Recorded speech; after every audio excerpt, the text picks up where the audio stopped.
नमस्कार मित्रांनो, मी किरण कुळे घेऊन आलोय तुमच्यासाठी उद्याच्या IPL मॅचचं प्रेडिक्शन. तर उद्याची मॅच कोणाकोणाची होणार आहे माहिती का तुम्हाला?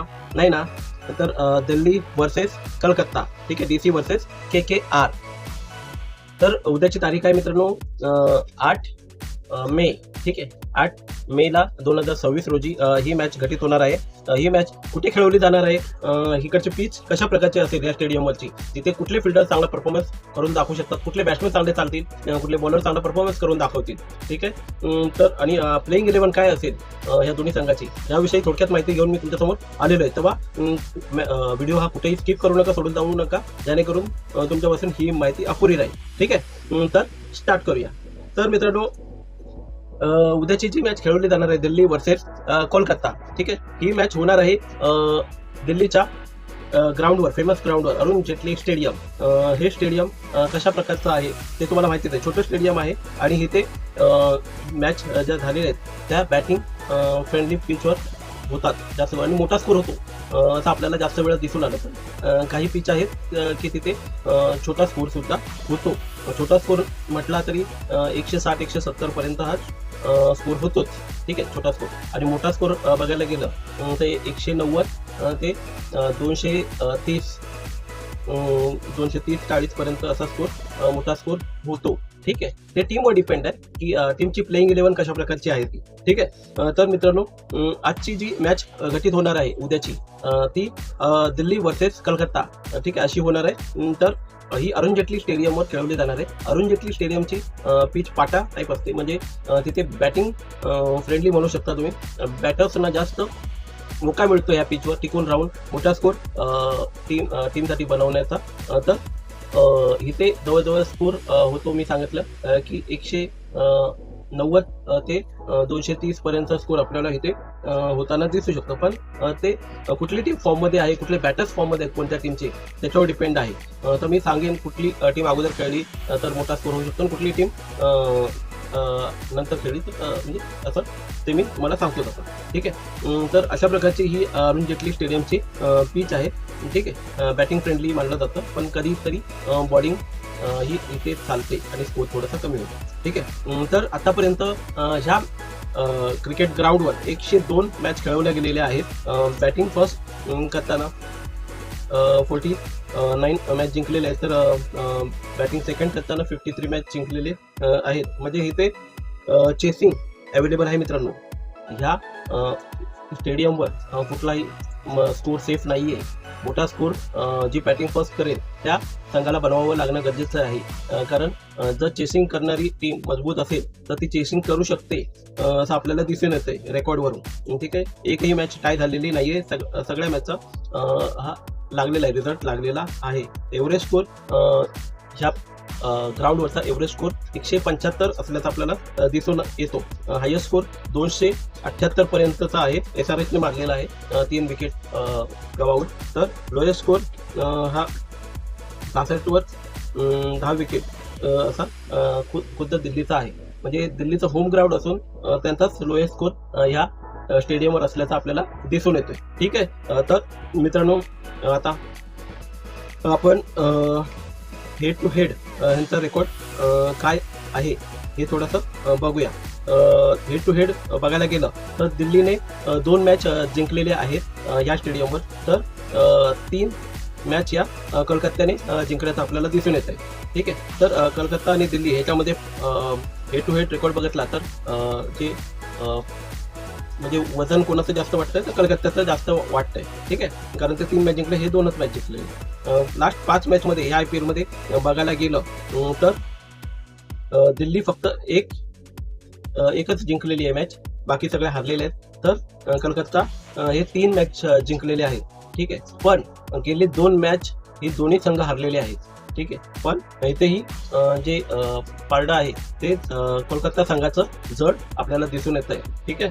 तर दिल्ली वर्सेस कोलकाता ह्याच्यामध्ये बघायला गेलं तर कलकत्ताचा जो रेकॉर्ड आहे ते दिल्लीला पाणी पाजताना दिसत आहे त्यांचा रेकॉर्ड, ठीक आहे.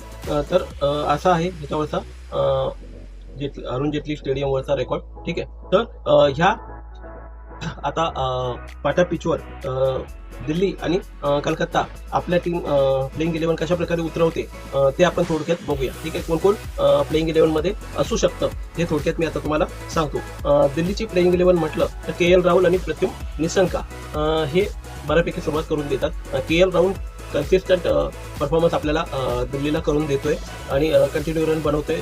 थोडे फार का होईना त्याच्या बॅटीमधून रन निघतातच, पण प्रत्युम निसंका कधी चालतोय कधी नाही चालत. एक इनकन्सिस्टंट परफॉर्मन्स थोडासा प्रथम निसंगाचा दिसून येते, पण ज्या दिवशी चालेल त्या दिवशी चांगली खेळी करून दाखवेल असा खेळाडू आहे. श्रीलंकेचा खेळाडू आहे, खूप चांगली बॅटिंग करतो. ठीक आहे, त्याच्यानंतर येतो नितेश राणाची पण या IPL मध्ये एवढा काय खास परफॉर्मन्स आपल्याला दिसून आलेला नाहीये. ठीक आहे, त्याच्यानंतर समीर रिझवी हा पहिला वन डाऊन याला पाठवत होते, कारण त्याचा फॉर्म चांगला दिसत होता. सुरुवातीच्या 3-4 मॅच त्याने बऱ्यापैकी काढल्या, पण नंतर कंटिन्यू ते हारत आलेले आहेत दिल्ली असा दिसून येत आहे. आणि त्याच्या मागे मोठं जे कारण आहे ते हे म्हणजे दिल्लीचं जे ओपनिंग आहे इनकन्सिस्टंट, म्हणजे टिकत नाही आहे ओपनिंगचे खेळाडू. आणि त्याच्यानंतर समीर रिझवी फक्त पहिल्या 1-2-3 मॅचेस चालला, त्याच्यानंतर त्याचाही फॉर्म गुल झाल्याचा आपल्याला दिसून येतो. तोही लवकर आउट होऊन पवेलियनमध्ये परतत आहे. ठीक आहे, त्याच्यानंतर येतो समीर रिझवी, नंतर येतो क्रिस्टन स्टफ. ठीक आहे, हा चांगला खेळाडू आहे, पण ह्याला योग्य वेळेवर खेळवलं जाणं गरजेचं आहे. बॅटिंगही करतो, बॉलिंगही करतो, चांगला परफॉर्मन्स करून देतो दिल्लीला. पण एखाद्या खेळाडूने खेळून चालला नाही, त्याला पूर्ण संघाच्या खेळाडूंची साथ गरजेची असते. तर स्टफ नंतर कोण येतं तर अक्षर पटेल हा या संघाचा कर्णधार आहे असं आपल्याला दिसून येतं. ठीक आहे, दिल्लीचा. त्याच्यानंतर आहे विपराज पटेलचा परफॉर्मन्सही ठीकठाक आहे. आशुतोष शर्मा हे जे बॅट्समॅन ऑलराऊंडर आहेत ते तळाला येतात, त्यामुळे त्यांना कधी खेळायला मिळतं नाही मिळत. फटाफट खेळण्याच्या नादामध्ये त्यांची विकेटही जातात, पण त्यांच्या परीने ते चांगला खेळ करण्याचा प्रयत्न करतात. कधी यशस्वी ठरतात, कधी नाही ठरत.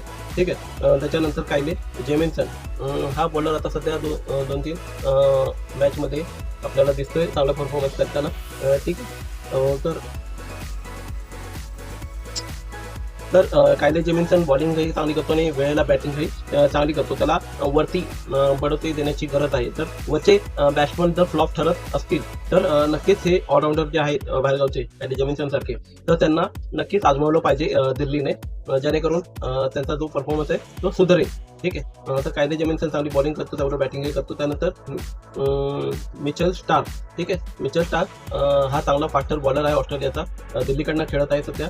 चांगला परफॉर्मन्स नक्कीच करून दाखवेल. प्रत्येक मॅचमध्ये 1 विकेट तरी घेण्याचं सामर्थ्य हा खेळाडू ठेवतो, त्याच्यापेक्षा जास्त कॅपॅसिटी हा ठेवतो विकेट काढण्याची. त्याच्यानंतर येतो कुलदीप यादव हा भारताचा गाजलेला चांगला स्पिनर आहे, चायनामॅन बॉलर आहे, पण सध्याच्या ज्या IPL मध्ये त्याचा फॉर्म काही खास दिसत नाहीये. कन्सिस्टंट कधी विकेट काढल्या तर 2-3 विकेट काढून देतो, त्याच्यानंतर 2-3 मॅच म्हणजे विकेटच नसतात, असा काहीसा परफॉर्मन्स कुलदीप यादवचा या IPL मध्ये दिसून येतोय. कुलदीप यादव नंतर कोण येतं तर नटराजन येतो. नटराजन हाही बॉलर चांगला आहे, चांगल्या टप्प्यावर बॉल ठेवतो, काढतो, एखादी विकेट त्याला मिळते, पण त्याचाही परफॉर्मन्स काही खास दिसून येत नाही. तो पण इनकन्सिस्टंट आहे या IPL मध्ये. तर आणि डेव्हिड मिलर हा का खेळत नाही काय कळत नाही, काही इंजर्ड आहे किंवा आपल्या देशात परतलेला आहे, असे काही कारण असू शकते. ज्या संघाकडनं खूप चांगली कामगिरी डेव्हिड मिलर करत होता, पण आता तो सध्या टीममध्ये खेळताना दिसत नाहीये, त्यामुळे या टीमची जी गुणवत्ता आहे ती एकदमच पडलेली आपल्याला दिसून येते. तर अशा प्रकारची आहे ही दिल्लीची प्लेइंग 11. तर आता आपण कलकत्ताची प्लेइंग 11 काय असेल त्याकडे थोडंसं लक्ष देऊया. तर मित्रांनो, आता आपण कलकत्ताची प्लेइंग 11 काय असेल त्याच्याकडे थोडंसं लक्ष देऊया. ठीक आहे, तर कलकत्ताची प्लेइंग 11 मध्ये ओपनिंगला कोण येतं माहिती का तुम्हाला? अजिंक्य रहाणे हा ओपनिंगला येतो. त्याच्याबरोबर फिन ॲलन, हे दोघं पण ताबडतोब फटकेबाजी करणारे खेळाडू आहेत आणि ह्या IPL मध्ये बऱ्यापैकी चांगली फटकेबाजी त्यांनी केलेली आहे, पण हे पण इनकन्सिस्टंट दिसलेले आहेत. खेळले तर खूप चांगले खेळताना दिसतात, नाहीतर लवकर आउट होऊन जातात. रहाणेची फलंदाजी काहीशी चांगली आहे, तो लवकर असा सहसा आउट होत नाही. पण फिन ॲलन कधी चांगला खेळतोय, खेळला तर एकदम धुवाधार खेळतोय, नाहीतर मग आउट होऊन गेला तर मग टीम ढासळते एका साईडने. त्याच्यानंतर रघुवंशी हा एक खेळाडू आपल्याला जुझारू दिसलेला आहे या IPL मध्ये. नवोदित खेळाडू आहे, युवा खेळाडू आहे, पण चांगला परफॉर्मन्स करताना आपल्याला दिसतोय कलकत्त्याकडनं. मागच्या मॅचमध्येही चांगला स्कोर त्याने केला होता, 50 मारले होते त्याने, आणि राणेने पण चांगला स्कोर केला होता. त्याबरोबर ॲलनने पण 20-30 रन काढले होते. ठीक आहे, तर हे 3 ओपनिंगच्या साठी येतात. ठीक आहे, टॉप 3चे बॅट्समन आहेत. त्याच्यानंतर येतो कॅमेरॉन ग्रीन.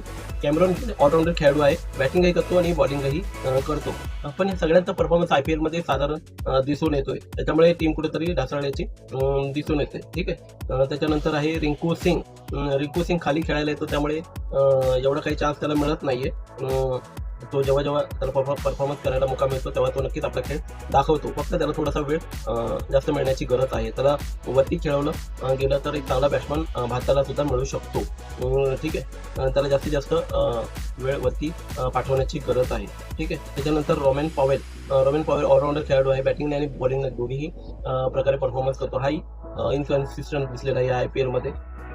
त्याच्यानंतर मनीष पांडेला आता काही मॅचमध्ये मौका मिळत आलेला आहे, पण त्याचाही परफॉर्मन्स काही खास दिसून आलेला आपल्याला दिसतच नाही.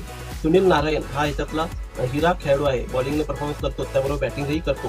पण त्याला वरती खेळवण्याची गरज आहे थोडंसं, कारण हा ताबडतोब खेळाडू आहे. चालला तर जबरदस्त कमी बॉलमध्ये म्हणजे डबल रन करून जाऊ, जेवढे बॉल खात त्याच्या डबल टिबल रन हा खेळाडू बनवण्याची ताकद ठेवतो. त्यामुळे ह्या खेळाडूला एक लॉटरीचं तिकीट म्हणून नक्कीच आजमावलं पाहिजे. एखादी विकेट गेली तर काही फरक पडत नाही, तसे पण मॅच हातातच आपल्याला दिसतात. तर 5 पैकी 3 मॅच ते जिंकले आहेत, पण मागच्या 2 मॅच ते हारलेले आहेत. तर सुनील नारायणला थोडंसं वरती खेळवण्याची गरज आहे कोलकाताला. ठीक आहे, गरज आहे. तर तो खेळावरती तर चांगलेच रन बनतील. त्याच्यानंतर अनुकूल राय येतो, हाही चांगला परफॉर्मन्स ऑलराऊंड परफॉर्मन्स आपल्याला करताना दिसतो. त्याच्यानंतर कार्तिक त्यागी हा चांगली फास्ट बॉलिंग करत आहे आणि विकेट मिळवून देत आहे कलकत्ता संघाला. त्याच्याबरोबरच नंतर येतो वरुण चक्रवर्तीच्या चाळ्यामध्ये आजकाल बहुतेक बॅट्समन अडकलेले आपल्याला दिसून येत आहेत. त्याची गुगली समजत नाही, उंच असल्यामुळे वरून बॉल येतो आणि कसा आतमध्ये शिरतो आणि स्टंप उडवतो ते बॅट्समनला कळतच नाहीये. तर त्याच्या जाळ्यामध्ये अडकून खूप बॅट्समॅन आउट होत आहेत आणि आपली विकेट फेकत आहेत. ठीक आहे, तर अशा प्रकारे वरुण चक्रवर्तीचा एक चांगला फेस चालू आहे. त्याच्यानंतर वैभव अरोरा, ठीक आहे, हाही चांगला बॉलिंग ऑप्शन आहे. वेळेला बॅटिंग मध्ये आपले हातही दाखवतो, चौके छक्के मारण्याची ताकद ठेवतो, पण बॉलिंगमध्ये विकेटही काढून देतो, एखाद दुसरी विकेट वैभव अरोरा काढून देतो आहे. त्यामुळे कलकत्त्याचा परफॉर्मन्स बऱ्यापैकी चांगला चाललेला आहे, ठीकठाक. म्हणजे लास्ट 5 पैकी 3 मॅच कलकत्ता जिंकलेली आहे. पण ही आजची मॅच आहे, त्यानंतर प्ले ऑफमध्ये पुढचं जायचं असेल तर ही आजची मॅच जिंकणं गरजेचं आहे, तरच ते प्ले ऑफच्या रेसमध्ये टिकून राहू शकतात. ही आता मी सांगितली तुम्हाला दोन्ही संघाची प्लेइंग 11. तर तुम्ही जर फॅन्टसी खेळत असाल तर तुमच्या प्लेइंग 11मध्ये कोण कोण ठेवाल सांगू शकता?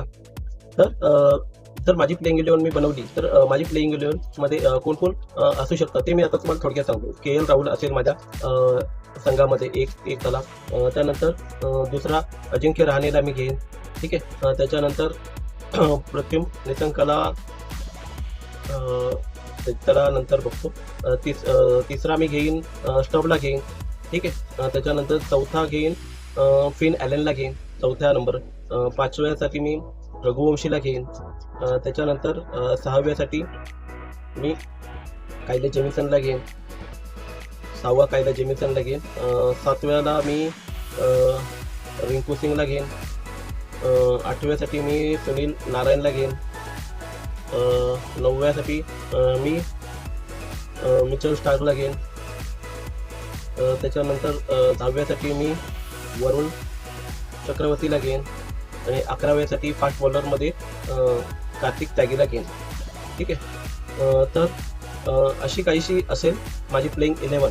ठीक आहे मित्रांनो, तर तुमची प्लेइंग 11 काय असेल ते नक्कीच तुम्ही कॉमेंट्समध्ये मला टॅग करू शकता. ठीक आहे, तर ही जे प्रेडिक्शन मी केलेलं आहे, ठीक आहे, ते तुम्हाला कसं वाटलं ते तुम्ही प्लीज मला कॉमेंट्सच्या द्वारे तुमची प्रतिसाद कळवू शकता. याच्यामध्ये काय मी बदल करावा असं तुम्हाला वाटतंय ते नक्कीच तुम्ही मला सांगू शकता, तसे मी बदल करत जाईन. ठीक आहे, तर ही राहिली प्लेइंग 11. तुम्ही नक्कीच ज्या पण ॲपवर खेळत असाल तिथे आपले पैसे गुंतवू नका, कारण सरकारने जे रूल्स रेग्युलेशन्स आणलेले आहे हे ऑनलाईन मनी गेमिंगवर तर बंदीच आणलेली आहे पूर्णपणे.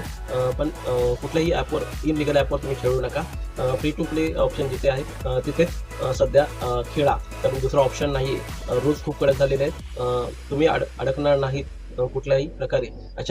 अशा गोष्टी तुम्ही करू नका. ठीक आहे, सेफली खेळा आणि विजयी व्हा. ठीक आहे, एवढंच बोलून हा आताचा ब्लॉग मी संपवत आहे. जय हिंद, जय महाराष्ट्र.